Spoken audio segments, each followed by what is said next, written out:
Доброе утро. 6 апреля на календаре, день недели среда, как всегда. Да. С хорошим настроением начинаем утро обязательно. Да, это к тому, что мы продолжаем весь апрель никому не верить, потому что у нас написано, что сегодня вторник, но мы-то знаем, что сегодня среда.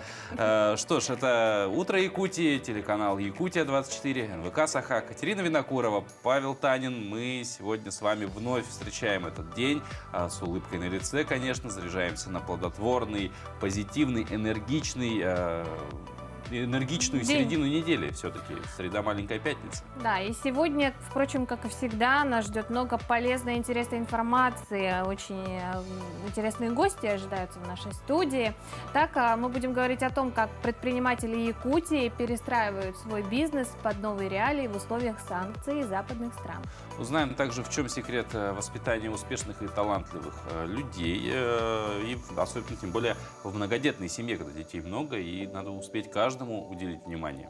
Также поговорим о том, как подготовить школьника к Олимпиаде, чтобы в будущем без проблем поступить в престижный вуз нашей страны. Кроме этого, вас ждут постоянные рубрики «Мой доктор», «Полезные советы» и традиционная рубрика, посвященная столетию ЯССР. Да, ну и, конечно же, будьте с нами, потому что у нас есть способы обратной связи. Во-первых, это наш телеграм-канал, который недавно появился, но в нем мы стараемся максимально интересно что-то постить, какие-то активности, опросы и так далее, интересные видео со съемок, вот недавно Анонсы. Наши коллеги. Анонсы в том числе. А найти телеграм-канал-то очень просто, оказывается. Нужно зайти в сам телеграм, ну, как бы логично это не звучало, и написать в поиске «Утро Якутии слитно», и все у вас получится. Также есть номер телефона, вот он внизу для вас специально написан, дорогие друзья, 8 914 273 4488. Вопросы какие-то, особенно когда мы с гостями беседуем, вдруг у вас есть вопрос, просто какие-то вопросы, которые хотите, может быть, чтобы мы в дальнейшем обсудили в эфире, кого-то поздравить, пожелать доброго утра, все это вот сюда, на этот номер отправляйте, мы обязательно это прочитаем. Вот как пример, вчера к нам в гости в студию приходил руководитель Госстройжилнадзора Республики Павел Анатольевич Аргунов. Да. Было очень много вопросов именно по нашему номеру телефона. Мы все вопросы передали, на все вопросы от него получили ответы. И сегодня всем, кто вопрос задавал, в качестве обратных ответных сообщений, все ответы мы передадим обязательно. Да. Причем вопросы задавали уже после прямого эфира, поэтому будьте внимательнее, смотрите, но тем не менее все равно пишите, задавайте. Мы по возможности делаем все для вас. Ну, а теперь самое время ознакомиться с погодой, которая нас ожидает сегодня. Сегодня в центральных районах в 6 часов утра температура воздуха составила 17-21 градус. В заречной группе 13-20, в южных до 12-13, в Вилюйской 20-27, в Нижнеленских 21-25 градусов мороза, в западных от 13 до 20, в Колыменде-Гирской 21-28, в Янских 23-32 градуса. На северо-западе 25 и 36 зафиксировано в Саскылахе. В 6 часов утра температура воздуха в городе Якутске составила минус 16, атмосферное давление 754 миллиметра ртутного столба, ветер северо-западный 3 метра в секунду. Сегодня днем ожидается без осадков, ветер северо-западный до 3-8 метров в секунду подует, температура воздуха днем составит 2-4 градуса со знаком минус. Тем временем предприниматели страны составили топ мер поддержки бизнеса в условиях санкций непосредственно. По данным исследований, большая часть российских предпринимателей нуждается в поддержке и планирует воспользоваться хотя бы одной из мер поддержки, предлагаемых властями. В числе востребованных мер поддержки чаще всего называют мораторий на плановые и неналоговые проверки, программу компенсации за использование системы быстрых платежей и льготные программы кредитования. Между тем, предприниматели Якутии, несмотря на ряд введенных ограничений, связанных с ввозом иностранных продуктов и комплектующих материалов, присутствие духа не теряют. На замену импортным товарам ищут и находят отечественные аналоги. Как под новые реалии переформатируются представители малого и среднего бизнеса Якутска, узнавал наш коллега Дмитрий Тымыров. Кондитерские изделия на прилавках столичных магазинов теперь только из отечественных продуктов. Если до ввода санкций в кондитерские сладкие мечты использовали импортные продукты для приготовления тортов и пирожных, то сегодня в ингредиентах числятся исключительно отечественные. При этом постепенно переходить на местное сырье начали еще после первой санкционной волны 2014 года. В принципе, это были красители всевозможные, ну и, так скажем, присадки. Сейчас это все уже отечественного производства. Допустим, это были сыры, которыми мы очень пользуемся. Когда вот в очередной раз ввели санкции касаемо молочки и сыров, мы тоже перестроились уже на отечественного производителя. Особенно это касаемо мягких сыров. Всеми любимый красный бархат, где есть у нас сыр мягкий. Вот это все сейчас отечественный производитель. Производители сейчас это в основном Москва, Алтайский край. В основном сырье закупается именно от этих производителей. Также сейчас местные предприниматели активно начали закупать расходное сырье у местных товаропроизводителей. То, что касаемо нашего, это в основном мы используем наши дикоросы. Это брусника наша, мы ее используем в пирогах, в пирожках. Вот. Закупаем мед, тоже наш местный, от местных производителей. Он используется у нас в медовых тортах. Ну и, естественно, это наш угормолзавод, который мы с ними тоже очень активно работаем. Это сметана, сливочное масло.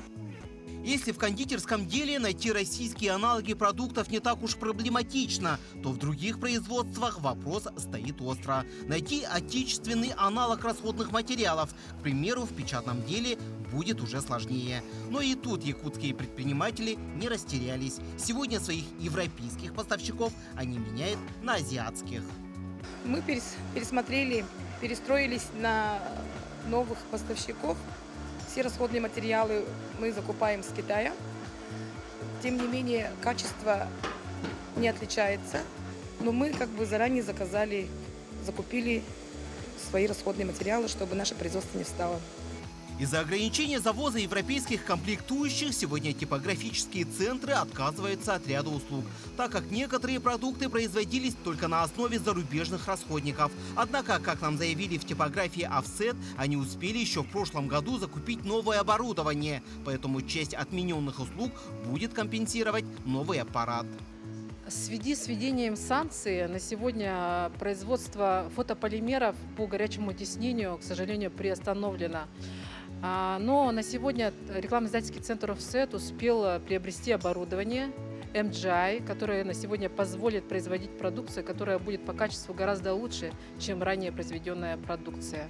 При этом предприниматели отмечают, что большая поддержка идет и со стороны региональных властей. Ведь именно благодаря этой поддержке их бизнес не только не остановился, но и успешно работает. Нам очень помогает Министерство предпринимательства. Допустим, в прошлом году мы получили субсидию от Министерства предпринимательства, торговли и туризма. У нас было возмещение затрат именно на приобретение оборудования.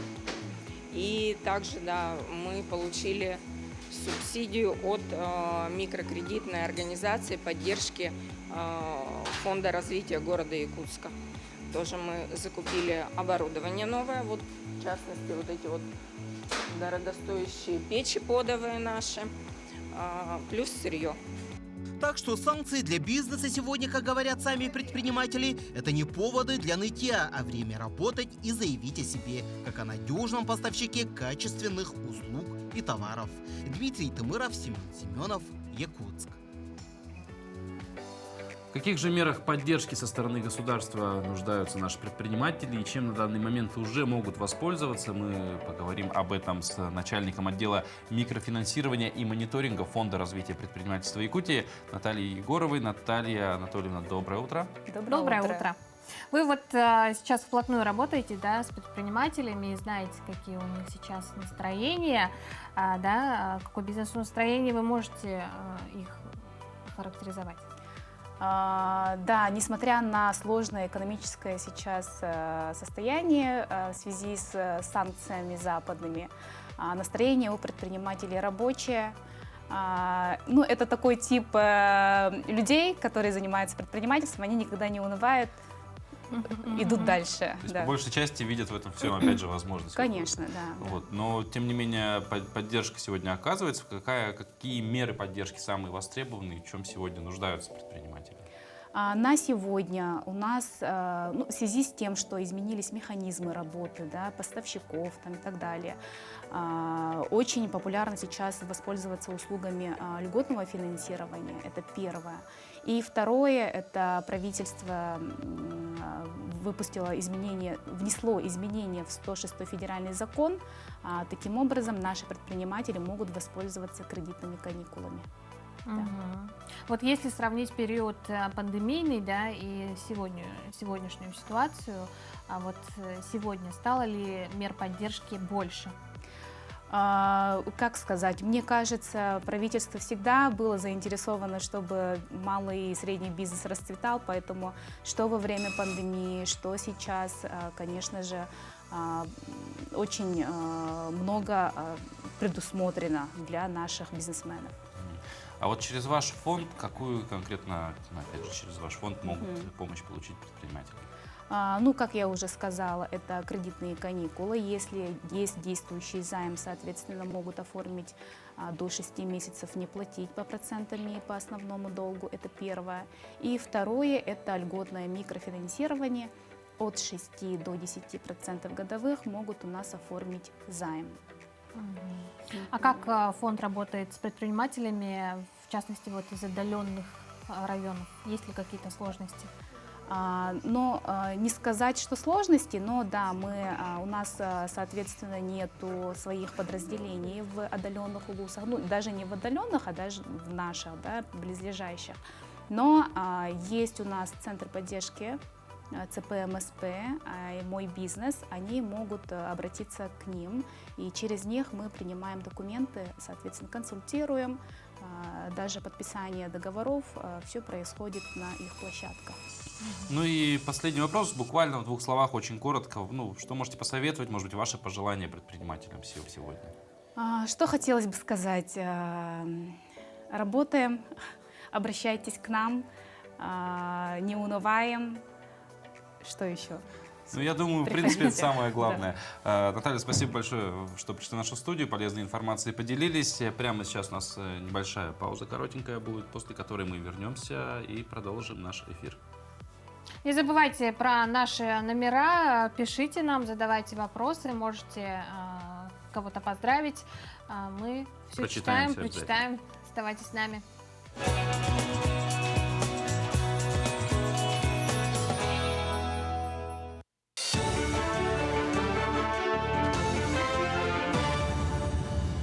Доброе утро, коллеги. Доброе утро, Якутия. Сейчас блок новостей. В Якутске с рабочим визитом находится зампредседателя Комитета Совета Федерации по федеративному устройству, региональной политике, местному самоуправлению и делам Севера Александр Акимов. На проведенной пресс-конференции сенатор озвучил меры поддержки экономики России в свете объявленных в стране санкций. Акцентируя внимание на поддержке арктической зоны, сенатор отметил, что антикризисные меры имеют крайне положительный эффект. И все проекты, несмотря на сложную ситуацию, обязательно будут реализованы. Арктика востребована, и по Арктике, наоборот, эти сегодня условия санкций, я особо на это обратил внимание, о том, что приоритетно будем развивать и поддерживать те проекты, которые сегодня обозначены по программе. Наоборот, стимулирующие меры приняты и налоговые преференции. Я пока не слышал о том, какие-то проекты будут заморожены, да. Десант женского здоровья в Центре охраны здоровья, семьи и репродукции в Якутске провели акцию «Здоровье мамы» для многодетных семей столицы. Мероприятие прошло в рамках ежемесячных тематических акций в женских консультациях. Акция приурочена к Году матери, объявленному главой Якутии Эсаном Николаевым. Отметим, что в этом году уделяют особое внимание здоровью матерей, женщин, и накануне все желающие могли пройти углубленное обследование у многих специалистов в медицинском центре Якутска. Сегодняшняя акция, которая посвящена здоровью мамы, конечно же, она рассчитана не только для женщин, которые планируют беременность, но и женщин, которые многодетные мамы, для многодетных матерей, которые в силу каких-то особенностей не могут подойти в свое время на прием к гинекологу. Поэтому дни таких открытых дверей они должны проводиться ежемесячно. Для каждого ребенка мама является целой вселенной, путеводной звездой, поэтому мама должна быть всегда здоровой. Забота о своем здоровье – неотъемлемая часть жизни. Множество специалистов узких и широких направлений в области медицины собрались в одном месте на выставке «Медэкспо. Здоровье и красота». В Якутске проводят мероприятие, которое приурочено ко Всемирному дню здоровья и Году матери. В торговых рядах кружала. Выставка собрала под одной крышей российских производителей оборудования, товаров и услуг. Также на уже традиционной ярмарке здоровья все желающие могут получить консультацию профильного врача. В этом году под одной крышей у нас собралось более 35 участников, и она у нас делится на две части. Это представители регионов России.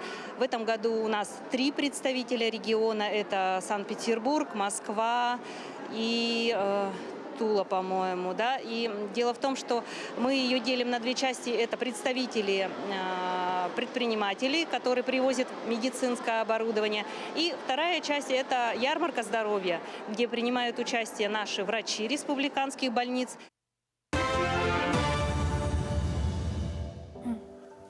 Это «Утро Якутии».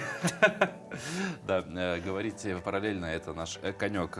Доброе утро, «Утро Якутии» в эфире. Вы просыпаетесь вместе с нами, встречаете этот день. 6 апреля на календаре. И чем отмечен этот день сегодня? Сегодня Международный день спорта, между прочим. Я думаю, это повод всех причастных людей поздравить, потому что спорт – это, ну, как минимум, это здоровый образ жизни. Это польза для организма и, соответственно, для человека тоже. Какими еще датами и событиями отмечен этот день? Знакомимся далее.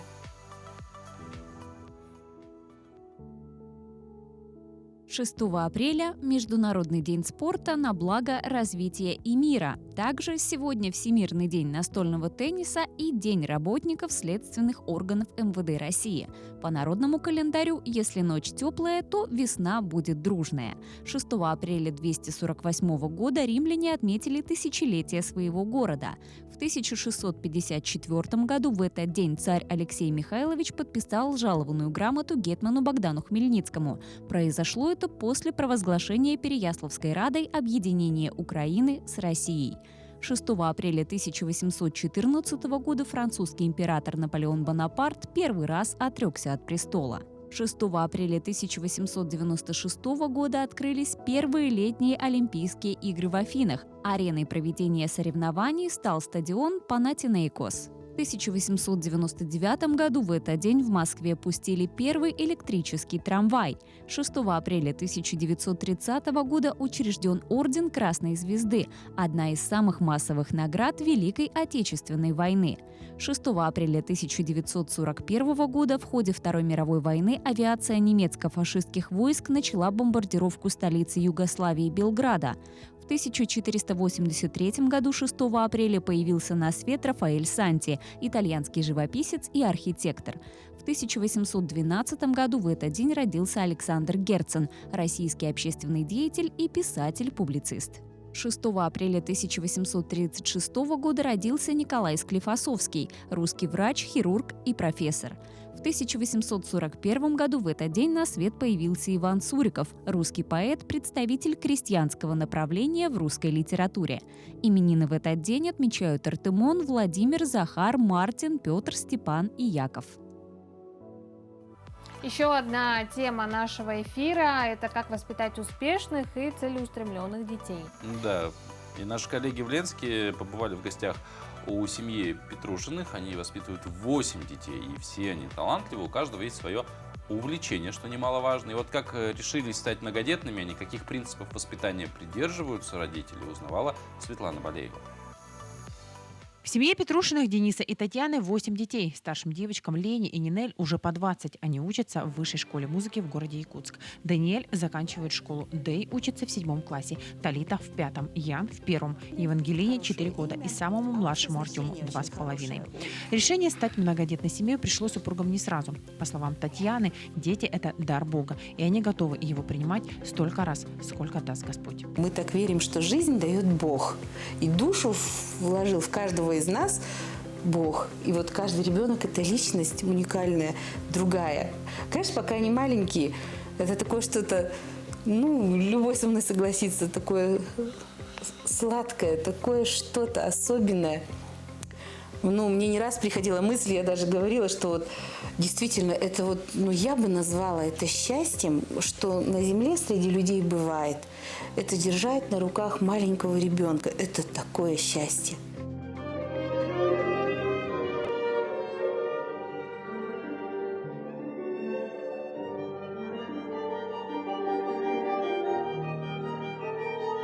Все дети у Дениса и Татьяны с музыкальными данными. Старшие девочки и 2 средних ребят играют на скрипке. Даниэль не пошел по стопам брата и сестер. Он планирует поступить в летное училище, так же, как и его 7-летний брат. Я учусь еще в онлайн-школе «Авиатор», юный летчик.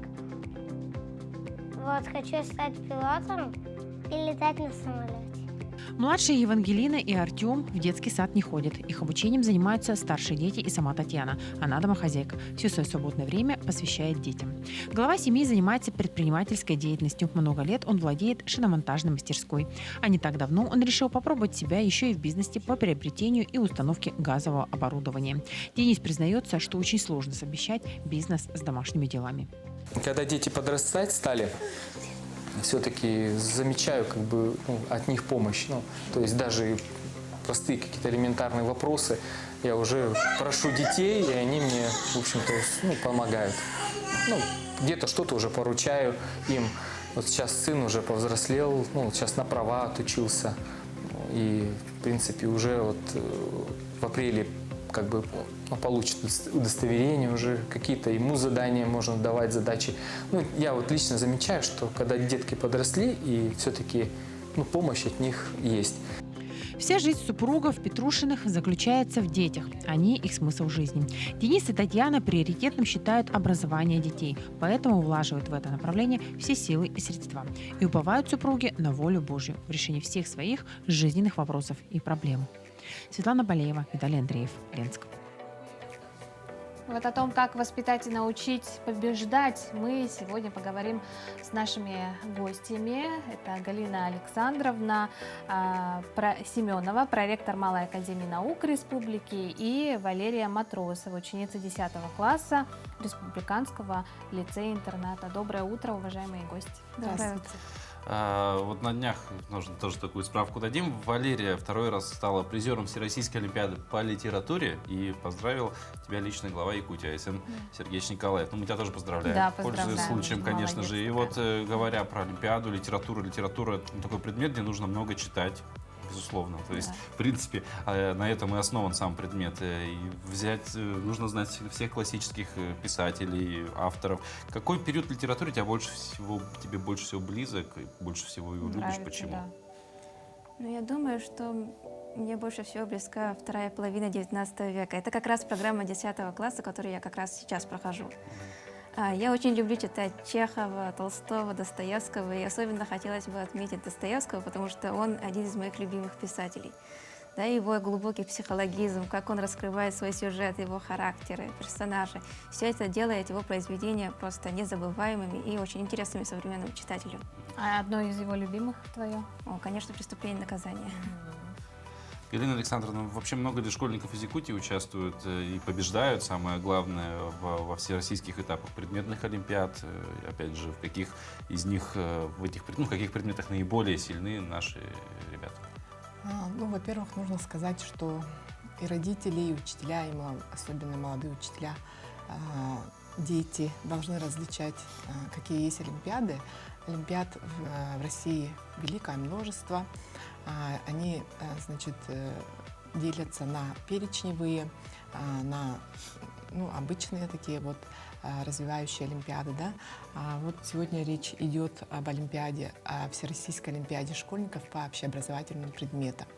И вот Малая академия наук, где я работаю, да, является оператором этой олимпиады в нашей республике. В этой олимпиаде участвует более 6 миллионов детей из всей России. И, значит, эта олимпиада Министерства просвещения имеет 4 этапа. Она очень сложная, конечно, серьезная. И для того, чтобы поступить по льготе в ВУЗ, наибольшие дает льготы именно эта олимпиада. Вообще современная история этой олимпиады, скажем, в России, да, в Советском Союзе, начинается с 60-х годов 20 века. И, конечно, наша республика, Якутия, начала с первых лет участвовать в олимпиаде благодаря учителям, конечно, благодаря народному учителю Советского Союза Михаилу Андреевичу Алексееву нашему. Сперва проводились олимпиады физико-математического направления, там дальше естественные предметы. Сейчас у нас проводятся олимпиады по 22 предметам из 24, которые есть в России. Мы не проводим олимпиаду по итальянскому языку и испанскому языкам. А так наши дети привозят такие радостные вести, как Лера, да, ежегодно. Перед приходом, конечно, я посмотрела статистику. За 15 лет у нас где-то более 100 призеров. Последние 10 лет, конечно, где-то в среднем получается 6 призеров. В прошлом году у нас было 6 призеров и 1 абсолютный победитель по России среди 11-классников по предмету обществознания. Значит, дети наши радуют. Особенно у нас предметы отличаются. Физическая культура. Значит, там учителя, Кравец Валерию Викторовну хочу отметить, да, учитель физической культуры информационно-технологического лицея номер 24. Она каждый год, у нее призерами становится 2 человека, последние 5 лет. Да. Крылову Татьяну Леонидовну, Якутская городская национальная гимназия, тоже привозит нам дипломы. Есть учитель физики Потапов Виктор Филиппович, наверное, вся республика его знает. Он как начал работать в школе, он уже начал готовить призеров этой олимпиады. Подвигин Леонид Владимирович, географ физико-технического лицея. Первым призером в этом году стал его ученик. Мы видим, что действительно у нас есть, во-первых, и количество большое участников, опять же, есть люди, которые воспитывают таких... Это огромный список, да? Огромный список людей, да, им, наверное, тоже... Очень серьезная работа. Очень серьезная работа. Валерия, 6 миллионов человек, да, если я не ошибаюсь, сказала Галина Александровна, принимает участие. Сложно ли было конкурировать с таким количеством людей, да? И опять же, говоря про тех, кто готовит, кто помогал с подготовкой. Да, конечно, было сложно, потому что очень хорошие результаты показали ребята из Москвы, из Татарстана. Но как раз конкуренция как-то не ощущалась, потому что была очень дружная атмосфера. И я очень рада, что у нас сложился такой круг друзей, это очень приятно. Мне как раз было не так сложно, как в прошлом году, потому что у меня все же появился какой-то опыт. И этим я благодарна своим наставникам, учителям. До 9 класса я училась в своей родной Тюньгунской школе. Там меня учила учительница русского языка и литературы Керенская Маргарита Иннокентьевна. И примерно с 7 класса мы уже начали готовиться к олимпиадам. Благодаря ней у меня появилась такая хорошая база, без которого не обойдется никакой какой-нибудь филолог и любой человек, который вообще связывает себя с литературой. И далее я стала ученицей 10-го гуманитарного класса Республиканского лицея-интерната, где меня сейчас учит Холмогорова Зоя Петровна. Да? Но с ней уже мы познакомились уже в прошлом году, когда стало известно, что я буду участвовать в заключительном этапе в прошлом году. И она давала мне задания, знакомила с новыми именами в современной русской литературе, что я использовала в Олимпиаде. И параллельно я занималась в занятиях Малой академии наук, который вел Жирков Дмитрий Дмитриевич. Замечательные занятия, уже который раз посещаю, и каждый раз получаю что-то новое. Вот мы услышали имена тех, кто стоит за вот этим успехом, Да. который куют успех, скажем так.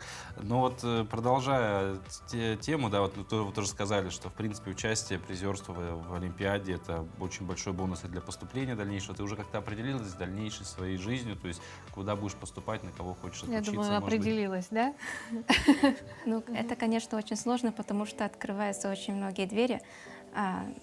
Олимпиада дает возможность поступить буквально куда угодно. И я еще не определилась, если честно, но я точно знаю, что мое образование обязательно будет связано с филологией, ну и в дальнейшем моя профессия тоже. Галина Александровна, нас наверняка сейчас смотрят многие родители. Ну, как любой родитель, он всегда заинтересован в будущем успехе своего ребенка, так или иначе. Вот какие советы можете дать, ну, как минимум, может быть, по организации учебного процесса, по подготовке к подобного рода олимпиадам, и как правильно готовиться именно вот родителям, помогать своим детям, скажем так? Ну, конечно, все равно, как любой задачи, нет одного решения. В каждой семье, каждый ребенок, ну, способности у каждого ребенка разные, характер, нрав и так далее, да.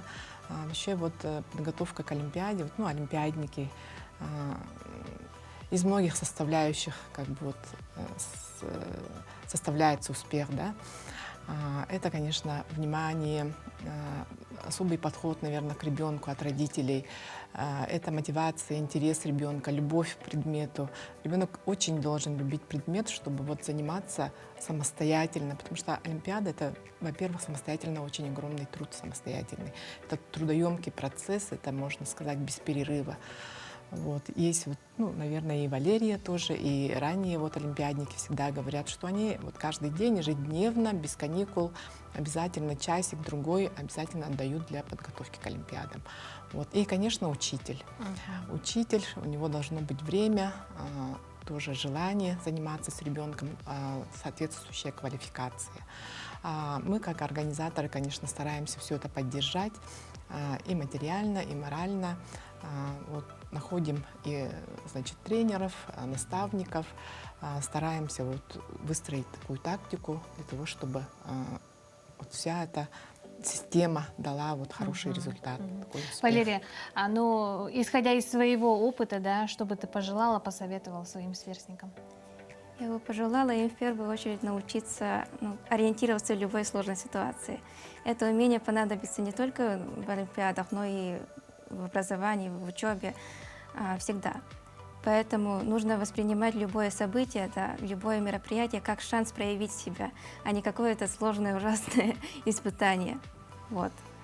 И, конечно же, нужно иметь мотивацию. Нужно уделять больше времени своему предмету. Даже отказаться от социальных сетей и развлечений. Ну да, это очевидно. С социальными сетями отказаться от них сегодня проще все намного.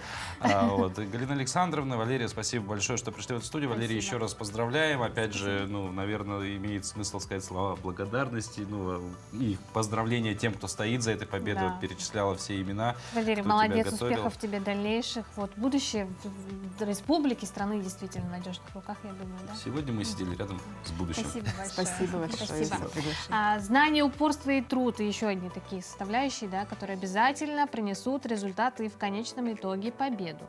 А как воспитать силу духа с малых лет, знают тренер и отец 8-летнего мальчика, чемпиона, который живет в Новосибирске. Благодаря своему упорству и постоянным тренировкам он недавно попал в Международную книгу рекордов.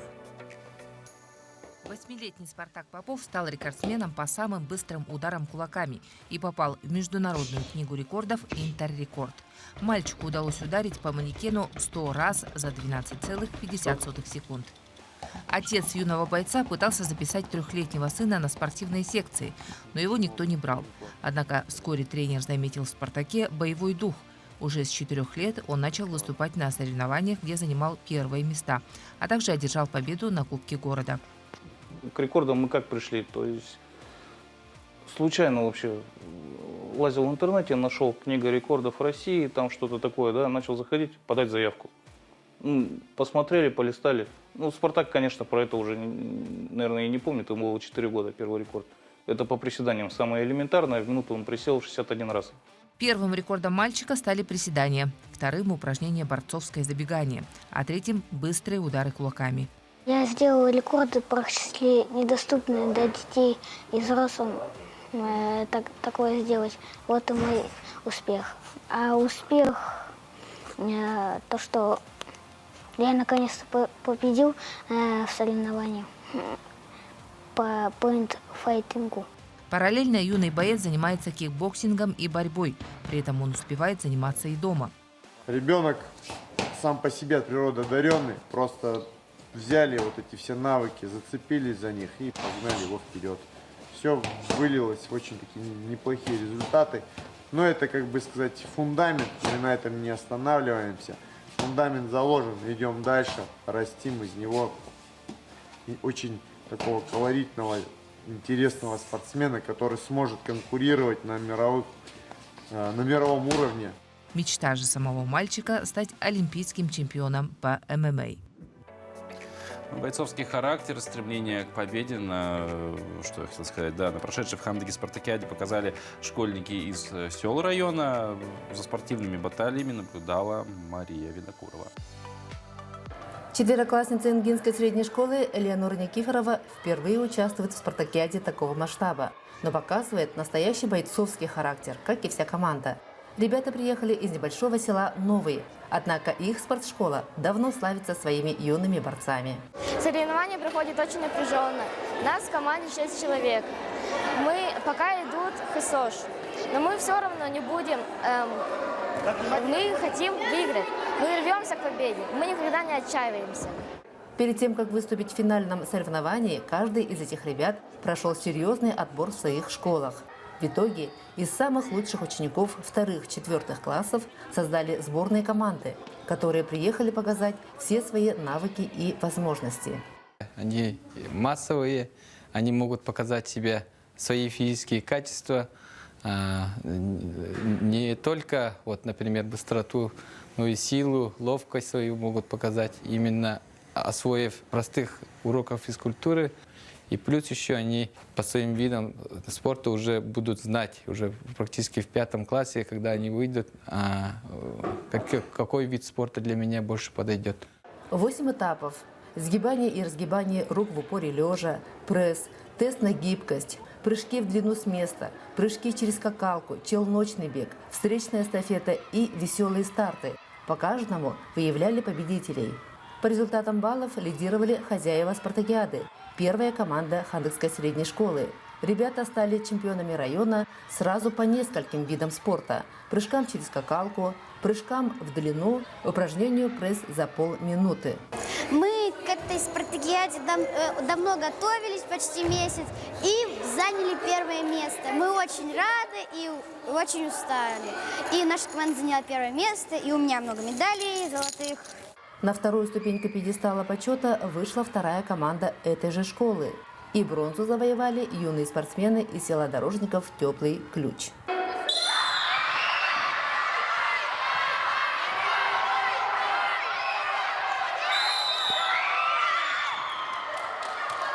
Такие соревнования дают детям уверенность, во-первых, и сплочение района некоторыми другими школами, и дружеские отношения, и во всем, я думаю, вот такие соревнования полезны для маленьких детей.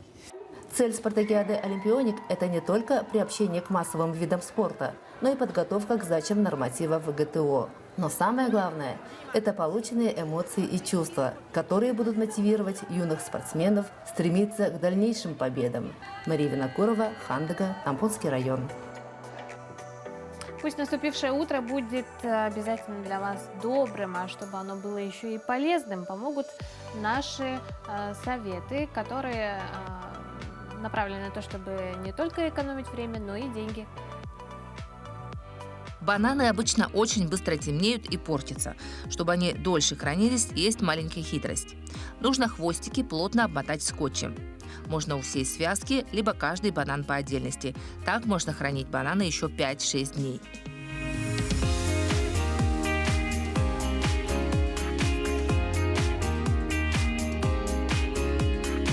Чтобы разрезанный лимон не обветривался и не засыхал в холодильнике, в зубочистку втыкаем корешок, а затем в остаток лимона. Так края лимона не подсохнут, и он будет храниться в холодильнике дольше. Еще один совет – как рачительно использовать воду, где варились яйца. Такая вода содержит кальций и будет очень полезна для комнатных растений. Жидкость остужаем и только потом поливаем цветы.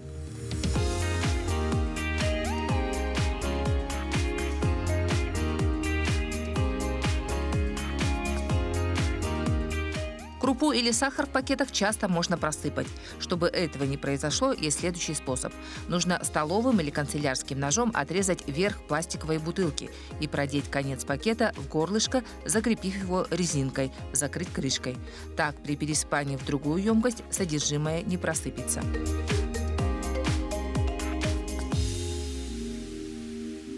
Случается, что одежда плохо держится на плечиках, соскальзывает и все время падает. В таких случаях воспользуйтесь канцелярской резинкой, которой нужно обмотать плечики с обеих сторон. Одежда, если это даже тонкая шелковая блузка, соскальзывать не будет.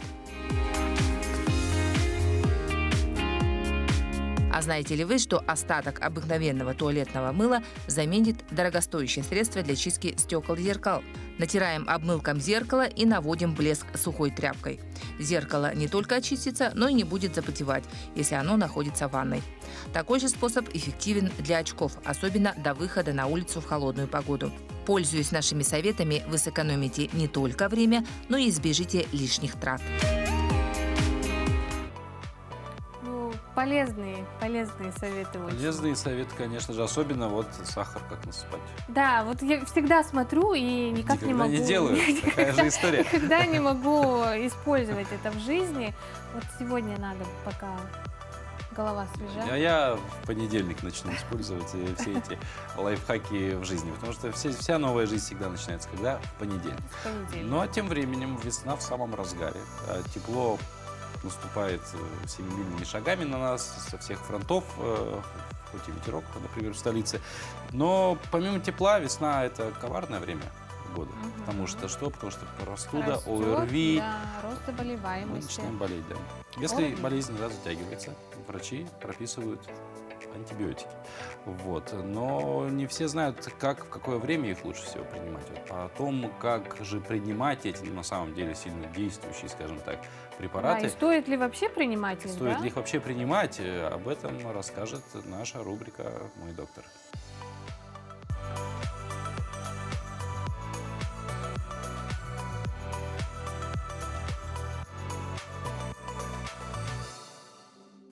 Доброе утро!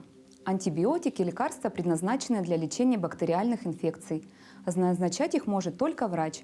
При этом важно строго соблюдать его рекомендации. В противном случае у бактерий развивается антибиотикочувствительность. Недолеченное заболевание вернется вновь, но антибиотики будут уже неэффективны, а лечение становится сложным и значительно повышается вероятность развития осложнений.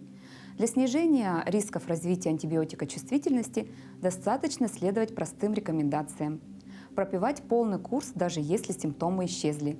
Исключить самостоятельный прием, строго следовать показаниям для их назначения. Не принимать антибиотики при симптомах простуды и других вирусных инфекций. Строго соблюдать дозировки и временные промежутки между таблетками. Не запивать таблетки фруктовыми соками, газировками, молочными продуктами. Исключительно запиваем питьевой водой без газа. Как и любые лекарства, могут вызывать ряд побочных эффектов. Какие осложнения могут вызывать антибиотики и какие симптомы считать тревожными. Проблемы с пищеварением и диспепсические расстройства – одни из самых частых жалоб на фоне после приема антибиотиков. Большинство таких расстройств проходит самостоятельно, как только прием лекарств закончится. Стоит помнить про тревожные симптомы, при проявлении которых необходимо обратиться за помощью к врачу, а иногда и вызвать скорую помощь. Появление примесей крови в стуле и рвоте. Если при многократной рвоте и тяжелой диарее появляются симптомы обезвоживания и выраженные спазмы и боль в желудке, высокая температура тела. При появлении таких симптомов необходимо запомнить класс антибиотиков и в дальнейшем, если возникает необходимость снова назначать лекарства, сообщить о возникающих симптомах. При разных сочетаниях антибиотики могут усиливать действие других препаратов или же наоборот. а также привести к совершенно непредсказуемой реакции. Поэтому при назначении антибиотиков необходимо сообщить врачу о приеме других препаратов. Только врач может решить вопрос о замене или полном отказе от препарата. Аллергия и формирование побочных эффектов при приеме антибиотиков – не редкость. При проявлении тревожных симптомов врач может заменить препарат или рекомендовать отказаться от его использования в поисках других возможных вариантов лечения.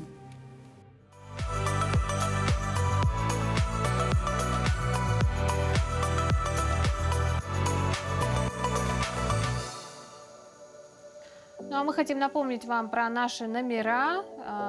Способы обратной связи. Да, так у нас работает Telegram. Чтобы нас найти, достаточно ввести в поиске «Утро Якутии Слитно» и подписаться на нас.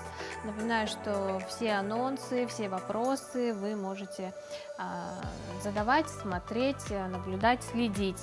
Поэтому пишите, подписывайтесь. Да, и, конечно же, не забывайте про номер телефона 8 914 273 4488. Можно отправить сообщение, задать вопросы гостям. Даже если это произойдет за эфиром, мы по возможности свяжемся с нашими гостями снова, зададим ваши вопросы. Если получим ответы, вам эти ответы перешлем. Поэтому, ну и самое главное, если кого-то хотите поздравить с праздником, день рождения и так далее, тому подобное, тоже пишите, да? Пожалуйста, да, напишите, мы обязательно прочтем все это. Ну а прямо сейчас мы слово передаем нашим коллегам из информационной службы, которым уже не терпится рассказать о последних новостях.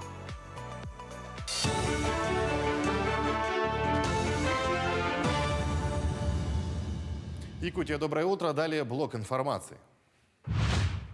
Алекминский район обеспечен всем необходимым запасом продовольствия до закрытия автозибников. Как рассказал глава района Николай Харбин, хорошо отработан механизм по доставке продуктов первой необходимости по линии Якутоптторга. Операторы уже доставили все товары до пунктов назначения. По словам главы, в районе работает оперативный штаб для мониторинга запасов и цен. Регулярно проводят встречи с предпринимателями. Поставщики максимально сдерживают цены, хоть в районе очень сложная транспортная логистика и большие расходы на доставку, добавил он. Почти у каждого старшеклассника есть возможность трудоустроиться и накопить сбережения. В этом помогает Центр опережающей профподготовки. Так, в центре третий год реализуют проект «Первая профессия для школьников 9-11 классов». Сейчас более 80 учащихся углубляют свои знания по 3 направлениям. Консультант в области цифровой грамотности, графический дизайн и наладчик технологического оборудования. Также ребята из школы номер 20 и Томодской, Бурулакской школы отправили коллективную заявку на краткосрочные курсы. После завершения бесплатных курсов школьникам вручают свидетельство о профобучении. Первая профессия ориентирована для учащихся 9 и 11 классов. Обучение проходит у нас на цифровой платформе, то есть дети самостоятельно изучают оцифрованный материал. Обучение длится 1,5 месяца, и по окончании они получают свидетельство о рабочей профессии. И планируется обучение по специальностям вожатый, водитель категории Б. И список вот этих специальностей обновляется. В Якутске начался сезон гололеда. Теплая погода днем и мороз в ночные часы способствуют образованию льда на тротуарах и дорогах столицы. С 1 марта в травмпункт за экстренной помощью обратилось более 3200 человек. Из них 1996 получили травмы на улицах города. Еще 208 из них травмировались в развлекательных центрах и базах отдыха под открытым небом. Чаще всего травмы получают по невнимательности или из-за несоблюдения элементарных правил безопасности и поведения на развлекательных объектах. Чаще всего обращаются с Тюрпарка, Сайсарского катка и Ледового городка 202 микрорайона. Мы оказываем экстренную медицинскую помощь при травмах верхних, нижних конечностей. При наличии показаний направляем на оперативное лечение в травматологическое отделение. В условиях гололеда будьте предельно осторожны, носите удобную обувь. При необходимости используйте средства опоры. К текущему часу это все новости. Удачного дня!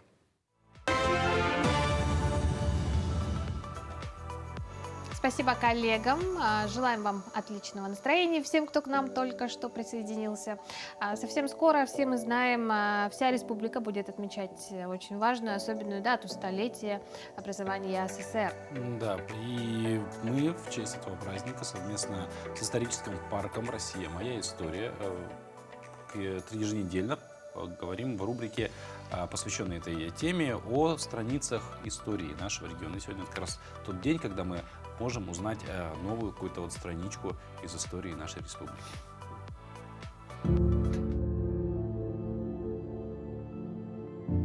Доброе утро, уважаемые телезрители. Мы поговорим о деятельности Ильи Егоровича Винокурова, видного политического деятеля, первого секретаря Якутского обкома партии с 1946 по 1951 год. Сейчас мы поговорим о том периоде его деятельности, то есть с 1943 по 1945 год. Обратимся к цифрам. Если у нас за все годы Великой Отечественной войны на фронт было призвано около 62 тысяч человек, а домой вернулось всего лишь около половины, то в годы войны в тылу погибло, в том числе от голода, от болезней, около 60 тысяч человек. То есть это такая очень большая цифра, даже перекрывающая, в принципе, боевые потери.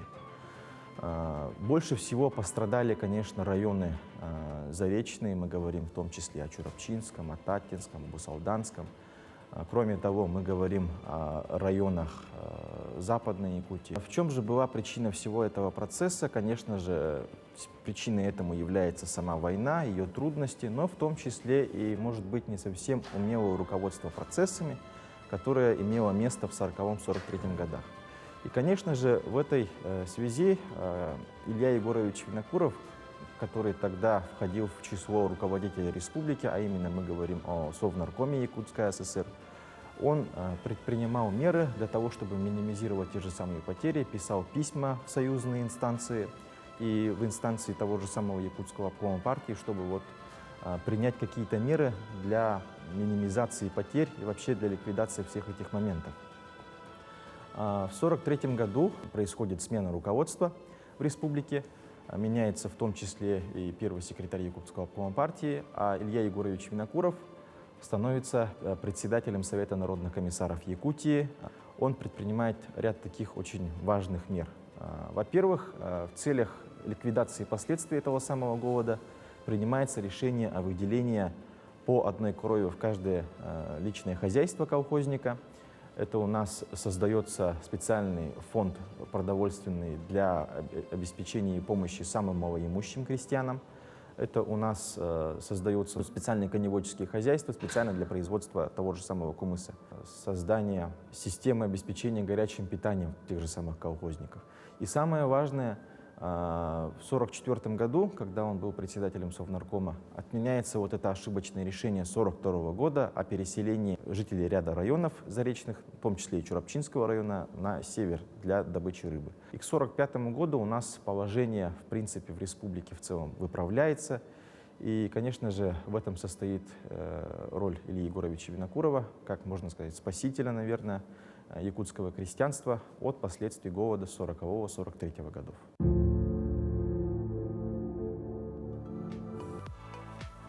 Ну а теперь, знаешь, отличная возможность кино можно смотреть в библиотеке.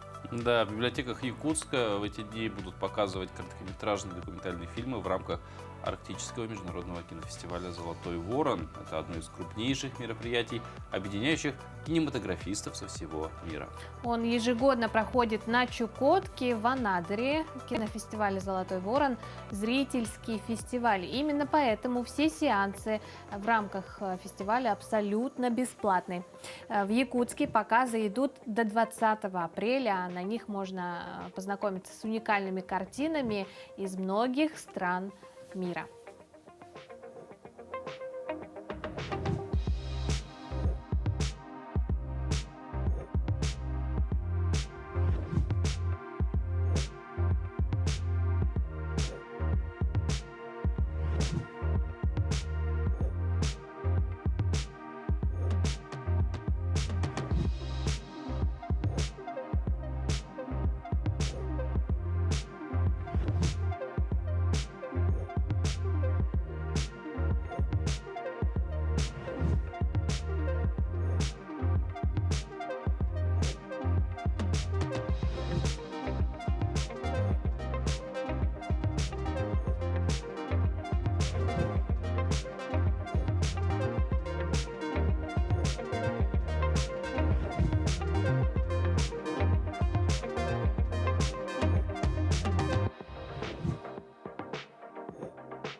Ну, замечательный такой набор, я бы сказал, букет кинокартин интересных. И даже по картинке видно, что они заслуживают внимания. И опять же мы вернемся к тому, что все это можно увидеть в библиотеках, то есть до 20 апреля. Уникальная возможность просто, да. Бесплатные показы вот этих всех картин фестиваля «Золотой ворон». Ну а наш эфир вот так вот незаметно, а может быть и заметно, подходит к концу. Еще 1 час позади. Очень надеемся, что мы подарили вам хорошее настроение и зарядили на весь день. Ну а завтра в нашем эфире, завтра отмечается День здоровья. Будем говорить о таком мероприятии, как «Ночь в клинике», что это такое, поподробнее. А также много чего и другого интересного будет. До встречи, до завтра.